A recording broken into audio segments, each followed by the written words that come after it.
All right, Jack, thank you so much for doing this. First and foremost, tell us about taking part in the first ever CHL USA Prospects Challenge, a mini 2-game series here, right? Yeah, I mean, it's going to be pretty special. I mean, getting picked for that's definitely a huge honor. And to be the first game, I mean, playing against US, I mean, and I think any CHL guy could agree with me. Like, you don't want to lose to the US. You want to play your heart, especially against them. So, I mean, I think it's going to be pretty cool, kind of playing with guys I know around the league, and then just kind of being together for those 2 games. Yeah, that's obviously exciting for you. And just watching your growth, you've done so well. And, on top of this game, it being your draft year and being on the scouting list, how does that feel about that? How do you compartmentalize that as you try to grow and get better and better? Yeah, I mean, it's cool. I mean, I've dreamed about kind of getting drafted to the NHL for my whole life now, but I think I'm just kind of focused on what I can do, and in these 2 games here, and then kind of finishing the season out. I mean, I'm not looking too forward ahead to the draft. I mean, we still got definitely a long way to go with the season here. I thought this is really cool to get 2 goaltenders, one present and one past. Huts, what do you remember about your sort of upbringing and sort of your moment that led to your, the starting of your journey to be an NHLer?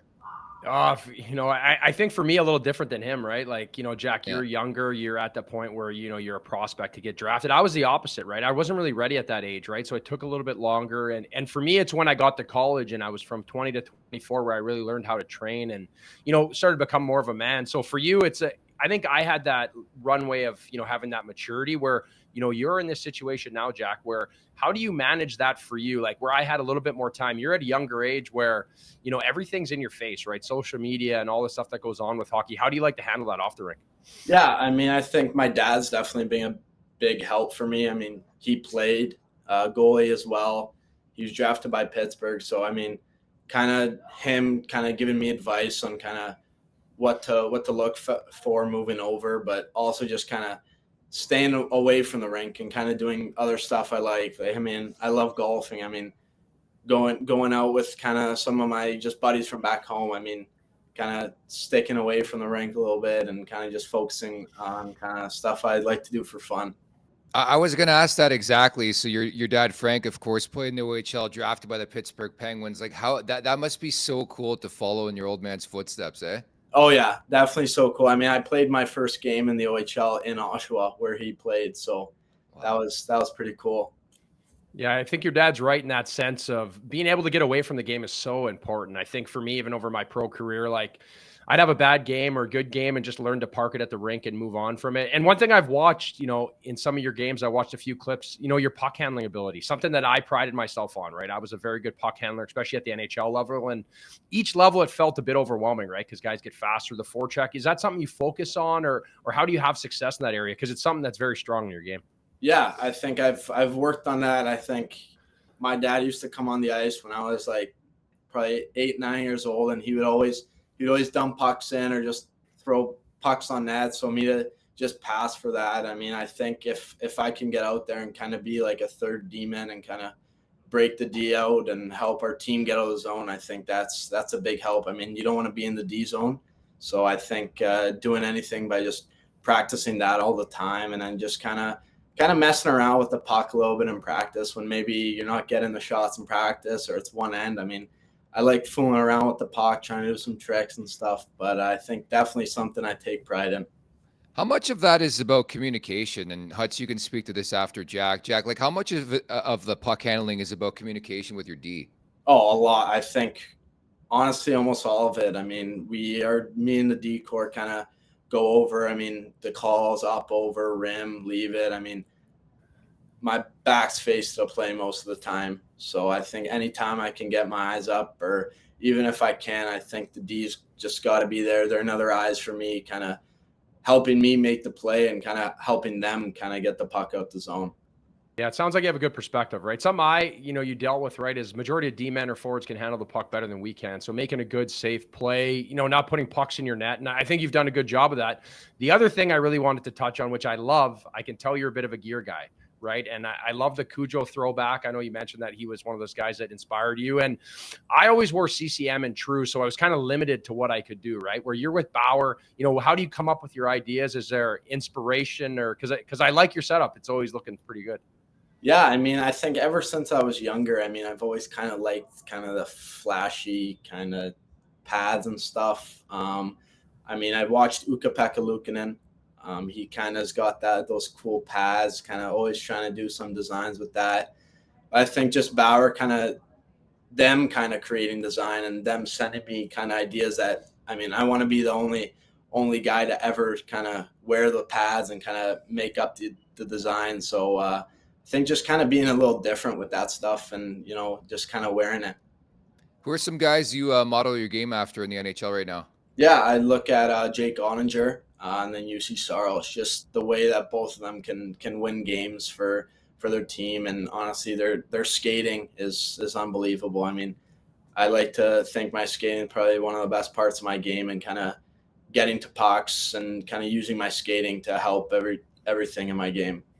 Yeah, well, I see you didn't mention retired guys there, Nick, but I'm sure I would have been on that list if we mentioned retired guys as well. But, you know, obviously something I see in your game, right? You move well, your skating's so important. I think something that is, you know, for the general fan doesn't really understand how good a goalie needs to be on his edges and play. And, you know, with all this coming your way, do you set goals for yourself in a season like this? You know, you're at a point, or is it like day by day, right? Sometimes I would take it even 5 minutes into a game. But for you, like, do you have a goal for your season, or just kind of take it as it comes?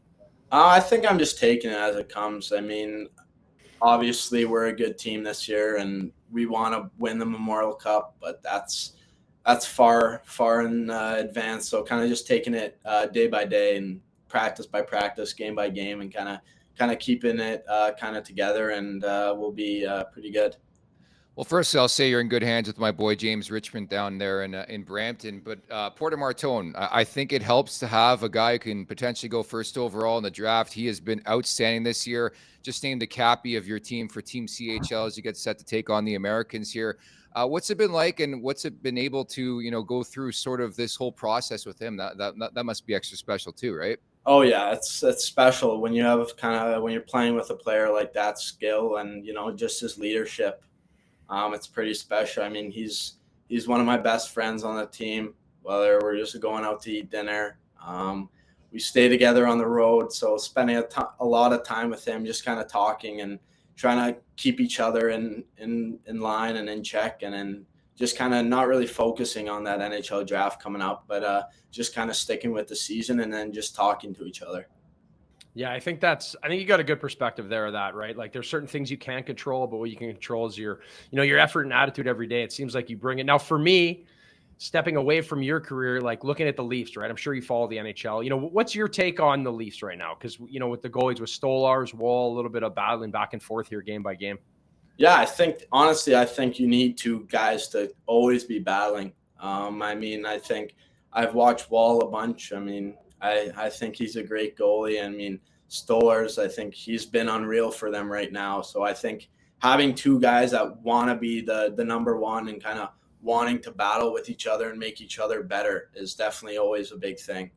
Jack, the technical aspect is what intrigues me, and obviously I don't know much about the position, but it feels like a guy like Stolarz is always in the right position. What have you seen from his game technically? Like, why has he been so good for this team?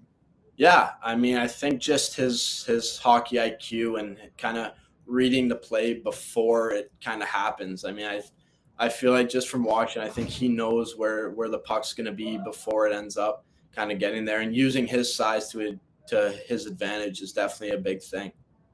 Yeah, for sure. I couldn't agree with you more. And I think sometimes the goalies that make it easy, almost at times it's not as flashy. So we don't realize how much work is going in before a shot to be in the right position. And, I think reflecting on my career and my experiences, something if I could go back in time, I would have, ate better and trained better when I was younger and took advantage of that. I see that your mom is a physiotherapist. Is this something that like you're learning now to how to take care of yourself? Because we always talk about being a pro, especially on this side of hockey. Is this something that you're trying to implement into your lifestyle now?